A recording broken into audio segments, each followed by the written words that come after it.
ವಾದಿರಾಜರಂದ್ರು ನನ್ನನ್ನು ರಕ್ಷಣೆ ಮಾಡೋದು ಹೇಗೆ ಗೊತ್ತೇನೋ. ಅವರಂತಾರೆ, ಭಕ್ತಿಂ ಶ್ರೀರಮಣಸ್ಯ ಪಾದಯುಗಲೇ ಪ್ರೀತ್ಯ ಪ್ರದೇಹಿ ಈಶಾ. ಈಶಾ ಅಂತ ವಾಯುದೇವರನ್ನ ಪ್ರಾರ್ಥನೆ ಮಾಡ್ತಾ ಅವರಂತ ಇದ್ದಾರೆ, ನಾನು ಉದ್ಧಾರ ಆಗಬೇಕಾದ್ರೆ, ನಾನು ಎಲ್ಲ ಭಯಗಳಿಂದ ನನಗೆ ಸಂರಕ್ಷಣೆ ಸಿಗಬೇಕಾದ್ರೆ ಸ್ವಾಮಿ ನೀವು ನನಗೆ ಏನು ಮಾಡಬೇಕು, ನನ್ನ ಮೇಲೆ ಪ್ರೀತಿಯಿಂದ, ಪ್ರೀತಿ ಅಂದ್ರೆ ಏನು ಅಭಿಪ್ರಾಯ, ನಾನು ನಿಮಗೇನೂ ಮಾಡಲ್ಲ, ಮರಳಿ ನಾನು ನಿಮಗೇನು ಕೊಡಬಲ್ಲೆ. ಉಪನಿಷತ್ತು ವಾಯುದೇವರ ಎಲ್ಲ ಭಗವಂತನ ವಾಯುದೇವರ ಎಲ್ಲ ಉಪಕಾರಗಳನ್ನು ಪಟ್ಟಿ ಮಾಡಿ ಮಾಡಿ ಮಾಡಿ ಈಶಾವಾಸ್ಯೋಪನಿಷತ್ತು ಕೊನೆಗೆ ಸಾಧಕ ಒಂದು ಮಾತು ಹೇಳ್ತಾನಂತೆ. ಉಪನಿಷತ್ತು ಸಾಧಕನ ಬಾಯಲ್ಲಿ ಒಂದು ಮಾತು ಹೇಳಿಸತ್ತೆ, ಇಷ್ಟೆಲ್ಲ ಕೊಟ್ಟ ಭಗವಂತನಿಗೆ ನಾವೇನು ಕೊಡಬಹುದು? ಭೂಯಿಷ್ಠಾಂತೆ ನಮ ಉಕ್ತಿಂ ವಿಧೇಮ. ಎರಡು ಕೈಗಳನ್ನು ತಲೆ ಮೇಲೆ ಜೋಡಿಸಿ ನಿಮಗೊಂದು ನಮಸ್ಕಾರ ಸಲ್ಲಿಸಿಬಿಡ್ತೇವೆ. ಅದನ್ನೇ ಪಂಡಿತಾಚಾರ್ಯರಂದದ್ದು, ಮಾತರ್ಮೇ ಮಾತರಿಶ್ವನ್ ಪಿತರ ತುಲ ಗುರೋ ಭ್ರಾತರಿಷ್ಟಾಪ್ತ ಬಂಧೋ ಸ್ವಾಮಿನ್ ಸರ್ವಾಂತರಾತ್ಮನ್ನ ಜರ ಜರೈತರ್ಜನ್ಮ ಮೃತ್ಯಾಮಯಾನಾಂ ಗೋವಿಂದೇ ದೇಹಿ ಭಕ್ತಿಂ ಭವತಿ ಚ ಭಗವನ್ ಊರ್ಜಿತಾಂ ನಿರ್ನಿಮಿತ್ತಾಂ ನಿರ್ವ್ಯಾಜಾಂ ನಿಶ್ಚಲಾಂ ಸ್ವದ್ಗುಣಗಣ ಬೃಹತೀಂ ಶಾಶ್ವತೀಮಾಶುದೇವ. ಅಲ್ಲಿ ಯಾವುದು ಪಂಡಿತಾಚಾರ್ಯರು ವಾಯುದೇವರಲ್ಲಿ ಏನು ಪ್ರಾರ್ಥನೆ ಮಾಡಿದ್ರಲ್ಲ, ಸ್ವಾಮಿ ನೀವು ನನಗೆ ತಾಯಿ, ನೀವು ನನಗೆ ತಂದೆ, ನೀವು ನನಗೆ ಇಷ್ಟರು, ನೀವು ನನಗೆ ಆಪ್ತ ಬಂಧುಗಳು. ಆಪ್ತರಾದಂಥ ಬಂಧುಗಳು ಅಂದರೆ ಬಂಧುಗಳೆಲ್ಲರೂ ಆಪ್ತರಾಗಬೇಕಾಗಿಲ್ಲ, ಅನಾಪ್ತರಾದ ಬಂಧುಗಳು ಇದ್ದಾರೆ. ಆದರೆ ನೀವು ಹಾಗಲ್ಲ, ಆಪ್ತರೂ ನೀವು ಹೌದು, ಬಂಧುಗಳೂ ಹೌದು. ಅಷ್ಟೆಲ್ಲದರ ಮೇಲೆ ನೀವು ಸ್ವಾಮಿಗಳು. ಯಾಕೆ? ಸರ್ವಾಂತರಾತ್ಮನ್ ಎಲ್ಲರ ಒಳಗಿದ್ದೀರಲ್ಲ.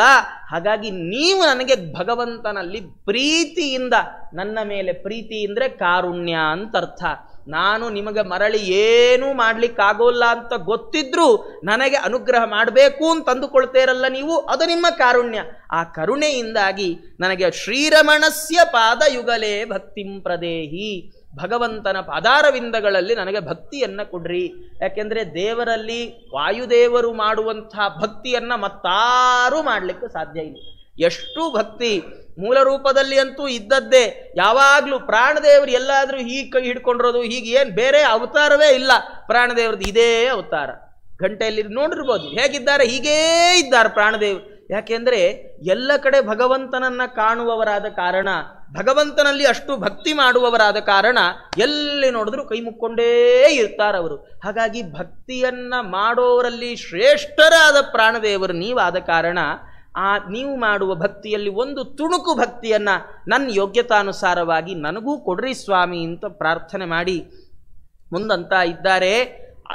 ಮಚ್ಚಿತ್ತಂ ತತ್ಪದ ಪದ್ಮ ಚಿಂತನರತಂ ನಿತ್ಯಂ ವಿಧೇಹಿ, ನಿತ್ಯಂ ವಿಧೇಹಿ. ನನ್ನ ಮನಸ್ಸು ಯಾವಾಗಲೂ ಭಗವಂತನ ಪಾದ ಪದ್ಮಗಳಲ್ಲಿ ಆಸಕ್ತವಾಗಿರುವಂತೆ ಮಾಡ್ರಿ. ಯಾಕೆಂದರೆ ಭಗವಂತನ ಪಾದ ಪದ್ಮದಲ್ಲಿ ನಮ್ಮ ಮನಸ್ಸು ಆಸಕ್ತವಾಗಬೇಕು ಅಂದರೆ ನಮ್ಮ ಕೈಲಿಲ್ಲ ಅದು.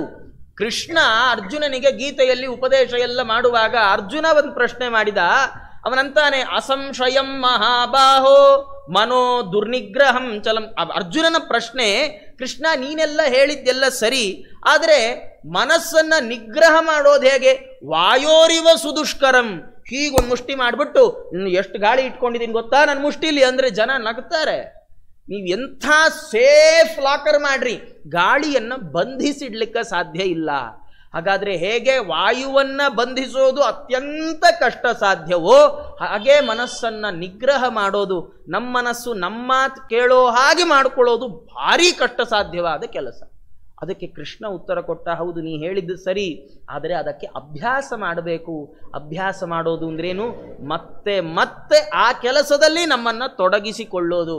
ಅದನ್ನು ವಾಯುದೇವರಲ್ಲಿ ಕೇಳ್ತಾ ವಾದಿರಾಜರಂತಾರೆ, ನನ್ನ ಮನಸ್ಸು ಭಗವಂತನಲ್ಲಿ ನೆಲೆ ನಿಲ್ಲಬೇಕು. ಭಗವಂತನಲ್ಲಿ ಮನಸ್ಸು ನೆಲೆ ನಿಲ್ಲೋದು ಅಂದ್ರೆ ಏನು? ಮನಸ್ಸಿನಲ್ಲಿ ಭಗವಂತ ಬಂದು ನಿಲ್ಲಬೇಕು. ಇದನ್ನು ಯಾರು ಮಾಡಿಸ್ಬೇಕು? ವಾಯುದೇವರೇ ನೀವೇ ಮಾಡಿಸ್ಬೇಕು. ಯಾಕೆ? ನಿಮ್ಮ ಮನಸ್ಸಲ್ಲಿ ಯಾವಾಗಲೂ ಭಗವಂತ ಇದ್ದಾನಲ್ಲ. ಹಾಗಾಗಿ ನಿಮ್ಮ ಮನಸ್ಸಿನಲ್ಲಿ ಭಗವಂತ ಹೇಗಿದ್ದಾನೋ ಅದರಂತೆ ನನ್ನ ಯೋಗ್ಯತಾನುಸಾರ ನನ್ನ ಮನಸ್ಸಿನಲ್ಲಿಯೂ ಭಗವಂತ ಬಂದು ನಿಲ್ಲುವಂತೆ ನಿಮ್ಮ ಅನುಗ್ರಹ ಆಗಬೇಕು. ಅಷ್ಟೇ ಅಲ್ಲ, ವಾದಿರಾಜರಂತಾರೆ, ನೀವು ದೇವರು ಭಾರಿ ಹತ್ರ.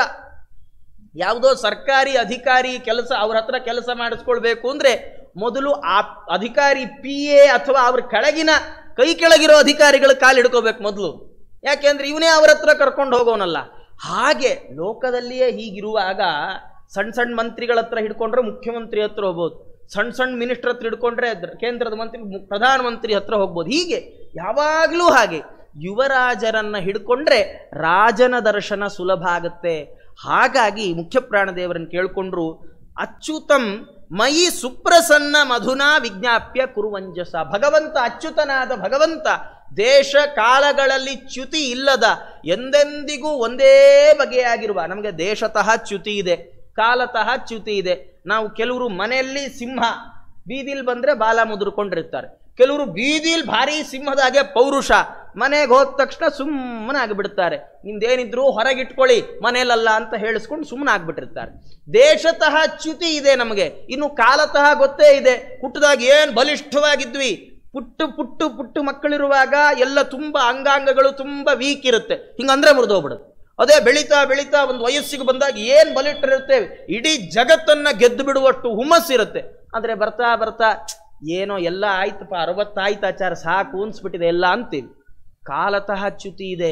ಆದರೆ ಭಗವಂತನಿಗೆ ದೇಶತಃ ಚ್ಯುತಿ ಇಲ್ಲ, ಕಾಲತಃನೂ ಚ್ಯುತಿ ಇಲ್ಲ. ಆದ ಕಾರಣ ಅವನನ್ನ ಅಚ್ಯುತ ಅಂತ ಕರೀತಾರಲ್ಲ. ಅಂಥ ಅಚ್ಯುತನನ್ನ, ಭಗವಂತನನ್ನ ಅವನ ಬಳಿ ಎಷ್ಟು ಚೆನ್ನಾಗಿ ಹೇಳ್ತಾರ ವಾದಿರಾಜರು ಅಂದ್ರೆ, ನನ್ನ ಮೇಲೆ ಪ್ರಸನ್ನ ಆಗುವಂತೆ ನೀವು ವಿಜ್ಞಾಪನೆ ಮಾಡ್ರಿ ಅಂದ್ರು. ನಾನು ಹೇಳಲ್ಲ, ನಂಗೆ ಗೊತ್ತಿಲ್ಲ ಹೇಳಕ್ಕೆ. ಸಮಸ್ಯೆ ಏನು ಅಂದ್ರೆ, ಈ ಯಾವುದೋ ಒಂದು ಲೀವ್ ಲೆಟರ್ ಬರಿಬೇಕು, 1ನೇ ಕ್ಲಾಸಿನ ಮಗು ಲೀವ್ ಲೆಟರ್ ಬರ್ಕೊಂಬ ಅಂದ್ರೆ ಆ ಮಗು ಏನ್ ಮಾಡತ್ತೆ, ಸಹಜವಾಗಿ ತಾಯಿಗೆ ಹೋಗಿ ಹೇಳುತ್ತೆ ಲೀವ್ ಲೆಟರ್ ಬರ್ಕೊಂಡು ಬರ್ಬೇಕಂತೆ ಅಂತ. ಮಗುಗೆ ಏನ್ ಗೊತ್ತು ಬರೆಯಕ್ಕೆ, ಮಗು ಗೊತ್ತಿಲ್ಲ. ಹಾಗೆ ನಾವು ಭಗವಂತನ ಬಳಿಗೆ ಪ್ರಸನ್ನನಾಗುವಂತ ವಿಜ್ಞಾಪನೆ ಮಾಡ್ಕೊಳ್ಳಕ್ಕೂ ನಮಗೂ ಗೊತ್ತಿಲ್ಲ. ನಮಗೆ ಗೊತ್ತಿರೋರೆಲ್ಲ ವಾಯುದೇವರು ಮಾತ್ರ. ಹಾಗಾಗಿ ವಾಯುದೇವರ ಬಳಿ ಪ್ರಾರ್ಥನೆ ಮಾಡಬೇಕಂತೆ, ಸ್ವಾಮಿ ನನ್ನ ಮೇಲೆ ಭಗವಂತ ಪ್ರಸನ್ನ ಆಗಬೇಕು, ಹೇಗೋ ಹಾಗೆ ನೀವೇ ಒಂಚೂರು ವಿಜ್ಞಾಪನೆ ಮಾಡ್ರಿ. ನೀವು ವಿಜ್ಞಾಪನೆ ಮಾಡಿದ್ರೆ ನನ್ನ ಮೇಲೆ ಭಗವಂತ ಪ್ರಸನ್ನನಾಗ್ತಾನೆ ಅಲ್ಲ. ಅದೇನು ವಾಯುದೇವರು ವಿಜ್ಞಾಪನೆ ಮಾಡೋದಕ್ಕೂ ಭಗವಂತ ಪ್ರಸನ್ನನಾಗೋದಕ್ಕೂ ಏನು ಸಂಬಂಧ? ಈಗ ಆಫೀಸಲ್ಲಾದರೆ ಮೇಲಧಿಕಾರಿ ಎಲ್ಲ ಅವಾಂತರಗಳು ಕೆಳಗಿನ ಅಧಿಕಾರಿ ಗೊತ್ತಿರುತ್ತೆ. ಅದರಿಂದ ಕೆಳಗಿನ ಅಧಿಕಾರಿ ಹೇಳಿದಾಗ ಮೇಲಧಿಕಾರಿ ಮಾಡಿಕೊಡ್ಬೇಕಾಗತ್ತೆ, ಅನಿವಾರ್ಯ ಅದು. ಹಾಗೇನಾದ್ರೂ ಇದೆಯೋ? ಇಲ್ಲ ಇಲ್ಲ. ವಾದಿರಾಜರಂದರು ಯಾಕೆ ಅಚ್ಯುತ ಪ್ರಸನ್ನನಾಗಕ್ಕೂ ಮುಖ್ಯ ಪ್ರಾಣದೇವರ ಶಿಫಾರಸ್ಸಿಗೂ ಏನು ಸಂಬಂಧ? ಅವರಂತಾರೆ ತ್ವತ್ತಾತಂ, ನಿಮ್ಮಪ್ಪ ಅಲ್ಲೇನು ಅಂದ್ರು. ಎಷ್ಟು ಆತ್ಮೀಯ ಭಾವನೆ ಇದೆ ವಾಯುದೇವರಿಗೆ ಭಗವಂತನಿಗೆ ಅಂದ್ರೆ, ನಿಜವಾಗಿ ವಾಯುದೇವರ ತಂದೆ ಸ್ಥಾನದಲ್ಲಿರುವವ ಭಗವಂತ. ಯಾಕೆ?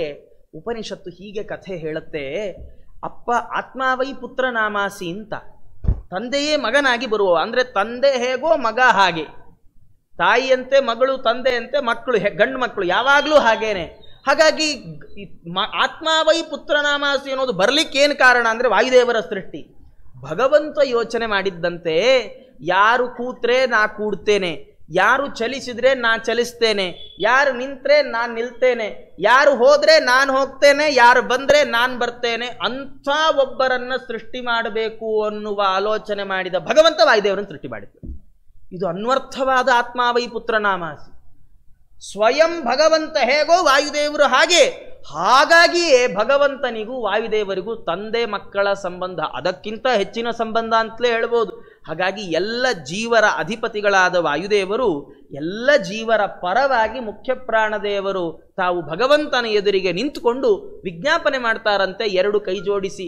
ಎಲ್ಲಿ ನಮ್ಮ ಈ ಪ್ರಾಣದೇವರಿದೆಯಲ್ಲ, ಹೀಗೆ ಬಾಯಿ ಹತ್ರ ಕೈ ಇಟ್ಕೊಂಡ್ರು ಪ್ರಾಣದೇವರು, ಅದು ವಿಜ್ಞಾಪನೆ ಮಾಡುವಂತಹ ಪ್ರಾಣದೇವರ ರೂಪ ಅದು. ಹೀಗೆ ಕೈ ಇಟ್ಕೊಂಡು ವಿಜ್ಞಾಪನೆ ಮಾಡ್ತಾರಂತ. ನಾವು ಪ್ರಾಣದೇವರ ಹಿಂದೆ ಹೋಗಿ ನಿಂತ್ಕೊಳ್ಬೇಕು. ನಮಗೆ ನೇರವಾಗಿ ಭಗವಂತನ ಬಳಿಗೆ ಹೋಗುವ ಯೋಗ್ಯತಾ ಇಲ್ಲ, ನಿಮಗಲ್ಲ, ದೇವತೆಗಳಿಗೆ ಇಲ್ಲ. ಎಲ್ಲ ಜೀವರಲ್ಲಿ 2 ಬಗೆ ಇದ್ದಾರೆ. ಕೆಲವರು ಪ್ರತೀಕಾಲಂಬನರು ಅಂತ, ಕೆಲವರು ಅಪ್ರತೀಕಾಲಂಬನರು ಅಂತ. ಪ್ರತೀಕ ಅಂದ್ರೆ ಪ್ರತಿಮೆಗಳು. ಪ್ರತಿಮೆಗಳಲ್ಲಿ ಭಗವಂತನ ಉಪಾಸನೆ ಮಾಡುವವರು ಅಗ್ನಿಯನ್ನ ಪ್ರತಿಮೆಯನ್ನಾಗಿಟ್ಟುಕೊಂಡು, ಅಥವಾ ಕಲ್ಲಿನ, ಬಂಗಾರದ, ಮಣ್ಣಿನ ಪ್ರತಿಮೆಗಳನ್ನಿಟ್ಟುಕೊಂಡು, ಅಥವಾ ಸೂರ್ಯನನ್ನ ಪ್ರತಿಮೆಯನ್ನಾಗಿಸಿಕೊಂಡು, ಹೀಗೆ ಯಾವುದ್ಯಾವುದೋ ಪ್ರತೀಕಗಳಲ್ಲಿ ಭಗವಂತನ ಚಿಂತನೆಯನ್ನ ಮಾಡುವವರು ಪ್ರತೀಕಾಲಂಬನರು ಅಂತ ಕರೆಸಿಕೊಳ್ತಾರೆ. ಪ್ರತೀಕವೇ ಇಲ್ಲದೆ ಎಲ್ಲ ಕಡೆಗಳಲ್ಲಿ ಕಂಡಲ್ಲೆಲ್ಲ ಅಲ್ದೇವ್ರದಾನ ಹೀಗೆ ಎಲ್ಲಾ ಕಡೆಯಲ್ಲಿ ಭಗವಂತನ ಚಿಂತನೆ ಮಾಡುವವರನ್ನ ಅಪ್ರತೀಕಾಲಂಬನರು ಅಂತ ಕರೀತಾರೆ. ಈ ಎರಡು ಬಗೆಯ ಜೀವರಾಶಿಗಳನ್ನೂ ಭಗವಂತನ ಬಳಿಗೆ ಕರ್ಕೊಂಡು ಹೋಗೋ ಯೋಗ್ಯತೆ ಇರೋದು ಮುಖ್ಯ ಪ್ರಾಣದೇವರಿಗೆ ಮಾತ್ರ. ಹಾಗಾಗಿ ಮುಖ್ಯ ಪ್ರಾಣದೇವರ ಹತ್ರ ಪ್ರಾರ್ಥನೆ ಮಾಡಬೇಕಂತ ನಾವು ಸಮುದ್ರ ಮಥನದ ಕಥೆಯನ್ನ ಭಾಗವತ ಉಲ್ಲೇಖ ಮಾಡ್ತಾ ಹೇಳುತ್ತೆ. ಮುಖ್ಯ ಪ್ರಾಣದೇವರು ಬೇರೆ ಅಲ್ಲ, ಬ್ರಹ್ಮದೇವರು ಬೇರೆ ಅಲ್ಲ. ಭಗವಂತನ ಬಳಿಗೆ ಎಲ್ಲ ಹೋಗಿದ್ದಾರೆ. ಸೋತ ದೇವತೆಗಳು, ದಾನವರಿಂದ ಸೋತ ದೇವತೆಗಳು ಭಗವಂತನ ಬಳಿ ಹೋದ್ರು. ಎಲ್ಲಿಗೆ? ಕ್ಷೀರ ಸಮುದ್ರಕ್ಕೆ ಹೋಗಿದ್ದಾರೆ. ಕ್ಷೀರ ಸಮುದ್ರಕ್ಕೆ ಹೋದಾಗ ಅಲ್ಲಿ ಪ್ರಾರ್ಥನೆ ಮಾಡಿದ್ದಾರೆ. ಬ್ರಹ್ಮದೇವರು ಪ್ರಾರ್ಥನೆ ಮಾಡಿದಾಗ ಭಗವಂತ ಬಂದು ಹೀಗ್ ಮಾಡ್ರಿ ಅಂತ ಉಪದೇಶ ಮಾಡಿದ. ಆದ್ರೆ ಆ ಉಪದೇಶ ಯಾವ ದೇವತೆಗಳಿಗೂ ಕೇಳಿಸ್ಲಿಲ್ಲ. ಬ್ರಹ್ಮದೇವರಿಗೆ ಭಗವಂತ ಕಂಡ, ಅವನಾಡಿದ ಮಾತು ಕೇಳಿಸ್ತು. ರುದ್ರದೇವರಿಗೆ ಭಗವಂತ ಕಾಣಲಿಲ್ಲ, ಬೆಳಕಿನ ಪುಂಜ ಕಾಣಿಸ್ತು. ಏನೋ ಮಾತಾಡಿದ್ದು ಅಂತ ಅಸ್ಪಷ್ಟವಾಗಿ ಗೊತ್ತಾದ್ರೆ ಅದರ ಕೆಳಗಿನ ಇಂದ್ರ ಕಾಮಾದಿ ದೇವತೆಗಳಿಗೆ ಭಗವಂತ ಬಂದಿದ್ದು ಗೊತ್ತಾಗಿಲ್ಲ, ಮಾತಾಡಿದ್ದು ಕೇಳಿಸ್ಲೂ ಇಲ್ಲ. ಸುಮ್ಮನೆ ಬ್ರಹ್ಮದೇವರು ಏಕಪಾತ್ರಾಭಿನಯ ಮಾಡ್ತಾ ಇರೋ ಹಾಗನ್ನಿಸ್ತ ಅವರಿಗೆ. ಆಮೇಲೆ ಅವರಿಗೆಲ್ಲ ಬ್ರಹ್ಮದೇವರು ಹೇಳಿದ್ರಂತೆ, ಭಗವಂತನ ಆದೇಶ ಇದು, ಭಗವಂತ ಹೀಗೆ ಹೇಳಿದ್ದಾನೆ, ನಿಮ್ಮ ಕರ್ತವ್ಯ ಇದು ಅಂತ. ಇದು ವಾಯುದೇವರ ಸಾಮರ್ಥ್ಯ, ಬ್ರಹ್ಮದೇವರ ಸಾಮರ್ಥ್ಯ ಇದು. ಹಾಗಾಗಿ ಎಲ್ಲ ಜೀವರಾಶಿಗಳು ವಾಯುದೇವರ ಹಿಂದೆ ಹೀಗೆ ನಿಂತ್ಕೊಳ್ಬೇಕಂತ. ಮತ್ತು ಇನ್ನೊಂದು ಏನಂದರೆ, ಭಗವಂತ ಎಲ್ಲ ಶ್ರುತಿ ಸ್ಮೃತಿಗಳ ಮೂಲಕವಾಗಿ ನಮಗೆಲ್ಲ ಅನೇಕ ಆಜ್ಞೆಗಳನ್ನು ಕೊಟ್ಟಿದ್ದಾನೆ. ಆಹಾರ ಸಂಧ್ಯಾ ಮುಪಾಸೀತ, ಅಗ್ನಿಹೋತ್ರವನ್ನು ಮಾಡು, ದೇವ ಕಾರ್ಯವನ್ನು ಮಾಡು, ಪಿತೃಕಾರ್ಯವನ್ನು ಮಾಡು, ಉಪಾಸನಾದಿಗಳನ್ನು ಮಾಡು, ಎಲ್ಲ ನಮಗೆ ಉಪದೇಶ ಕೊಟ್ಟು ಆಜ್ಞೆ ಮಾಡಿದ್ದಾನೆ. ಶ್ರುತಿ ಸ್ಮೃತಿ ಹರೇರಾಗಿ. ಆದರೆ ನಾವು ಎಷ್ಟನ್ನ ಅದರಲ್ಲಿ ಅನುಸರಿಸಿಕೊಂಡು ಹೋಗಿದ್ದೇವೆ?